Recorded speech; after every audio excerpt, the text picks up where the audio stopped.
nos dirigimos a realizar la visita a las minas.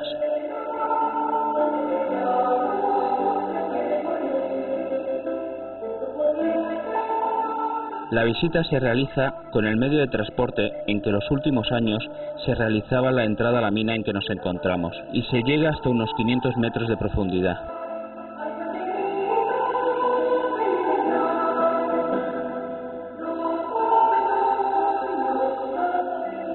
Durante el regreso, que se realiza caminando, se puede ver diferentes exposiciones que reflejan la forma de trabajar en las minas en diferentes épocas.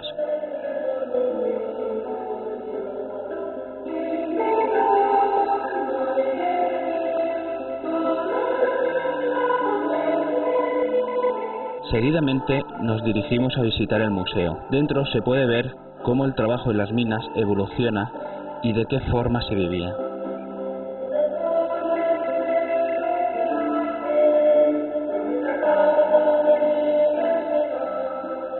Pero la parte más entrañable fue ver un espacio dedicado al levantamiento revolucionario que se realizó en 1932.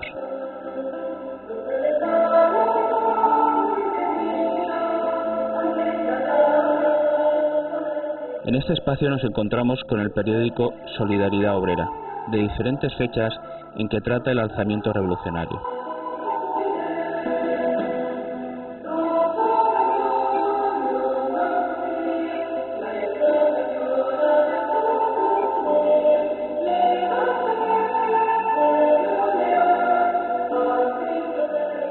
También nos encontramos con diversas fotos de diferentes épocas. Estas eran propaganda de la empresa para atraer a más mineros profesionales.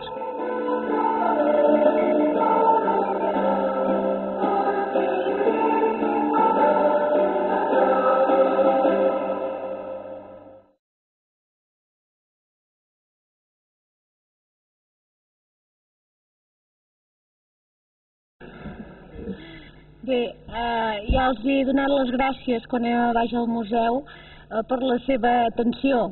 Aquest museu no és res si darrere no hi ha persones que el mantenen viu i avui ens han ajudat vostès a fer-ho.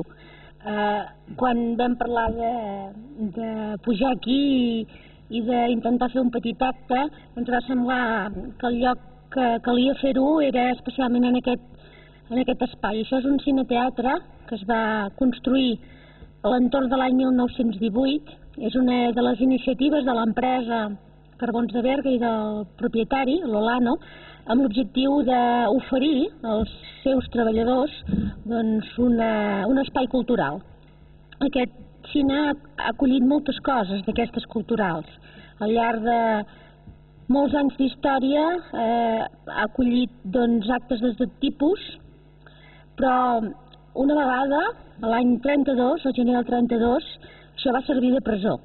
Aquesta sala de baile, que diu el senyor Peralta en el seu llibre, es va convertir en una presó pels 118 miners que, protagonistes d'aquesta revolta del 32, van ser tancats aquí dintre unes hores i que van sortir per aquella porta d'allà, que és la que sortiran vostès quan vagin al restaurant, van ser emmanillats en grups de 3 a fora i conduïts a peu fins a baix, a la carretera, i des d'allà a la Modelo de Barcelona i després al vaixell Buenos Aires.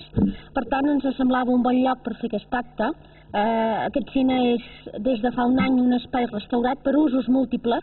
Aquí les persones que viuen a Sant Corneli fan especialment dues festes entranyables per la colònia.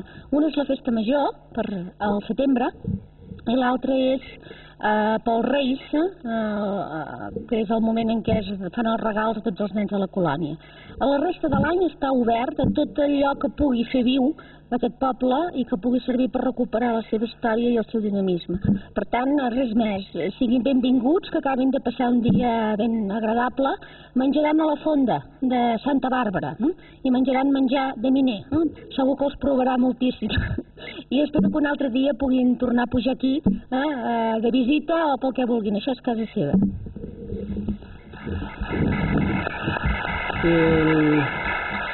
En principio agradecer al Museo de las Minas de Cercs y en particular a Rosa, su directora, la atención que nos ha dispensado para poder subir aquí arriba y realizar el acto. Bueno, me va a tocar hacer un poco de Pedro Peralta, pero bueno, el compañero Pedro, hablé con él y está muy mayor como para tener la movilidad pues que tenemos la gente más joven. Y entonces, pues bueno, hablaré un poco, no ni del folleto ni de la historia del lugar, simplemente un poco, yo os voy a leer el preámbulo y a partir de ahí, pues interpretar un poco y hablar un poquito de lo más importante que siempre han tenido en cuenta nuestros compañeros mayores que hicieron la revolución social, ¿no? El porqué de aquello. Yo os leo el preámbulo.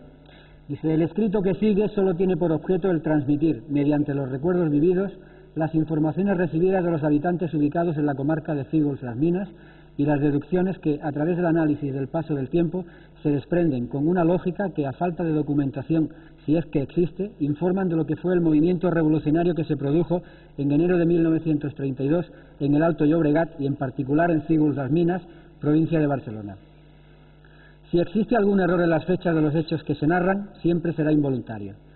El que estas líneas escribe se dará por satisfecho si ellas pueden aportar a la historia lo que fueron los deseos de un pueblo que, cansado de la explotación e injusticias vividas a través de tantas esperanzas frustradas, un día, sobrado de entusiasmo y soñando siempre con un cambio de sociedad, contra viento y marea puso todo su empeño en avanzar hacia la anhelada vida del comunismo libertario. Es importante apuntar que aquellos hombres y mujeres, llegados a ese rincón del Pirineo catalán, procedentes de toda España, que buscaban ganar el pan y la sal para ellos y sus familias con el sudor de su frente, eran en su gran mayoría analfabetos o semianalfabetos, pero con una fuerza de intuición extraordinaria. Eran conscientes de lo que querían y de lo que no querían. Y a partir de aquí es donde vamos a quizás a enlazar un poco el pensamiento, la actitud y la forma de proceder de todos aquellos compañeros y compañeras. Es decir, el alzamiento del año 32 aquí en Fígols no es ni más ni menos que consecuencia de la situación social que se venía arrastrando en España por parte del movimiento obrero y por parte de los poderes. El gran problema que tuvo este alzamiento aquí en el Llobregat fue que no hubo seguimiento, como aquí en principio pensaban que iba a haber seguimiento en el resto de España, y prácticamente pues se quedaron solos, con lo cual el alzamiento quedó ahogado